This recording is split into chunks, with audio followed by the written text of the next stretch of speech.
गंबड़ वेझो स्कूल नसीम खड़ में सीरत मुबारक प्यारे नबी अकरम सल्लल्लाहु अलैहि वसल्लम जे सिलसिले में तालके लेवल की तकरीरी मुकाबले में बी पोजीशन हासिल करण ते पंहिंजे ज़हीन तालिब इल्म गुलाम मुस्तफ़ा वल्द अनवर अली सरोही की हिम्मत अफ़ज़ाई लाइ अॼु प्रिंसिपल ऑफिस में मुख़्तसिर पुरवकार तकरीब जो एहतमाम कयो वियो, जंहिंमें पूरे स्टाफ ऐं शागिर्दनि जे वालिदैन शिरकत कई।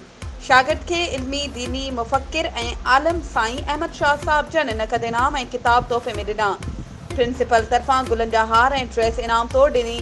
बहितरीन तयारी ऐं तक़रीर जी तहरीर ते साईं सैयद अहमद शाह साहब जन खे ख़िराज तहसीन ऐं गुलनि जो हार गस्टा यूनिट प्रेसिडेंट उस्ताद नसरुल्लाह पवर तरफ़ां पेश कयो वियो। बहितरीन तयारी तरबियत ते उस्ताद गुलाम मुर्तज़ा कुंभर जन खे उस्ताद मुख्तियार कुंभर गुलनि जो हार ऐं प्रिंसिपल तरफ़ां दाद ऐं ख़िराज तहसीन पेश कयो वियो। आख़िर में साईं सैयद अहमद शाह साहब जन स्कूल जे एडमिनिस्ट्रेशन खे पंहिंजो हार पाराए खेसि ख़िराज तहसीन पेश कयो। वधीक ख़बरुनि ऐं अपडेट्स जे लाइ असांजे चैनल खे सब्सक्राइब कयो ऐं हा बेल आइकन खे प्रेस करणु न विसारिजो त जीअं असांजी हर नई अचण वारी वीडियो तव्हां ताईं पहुची सघे।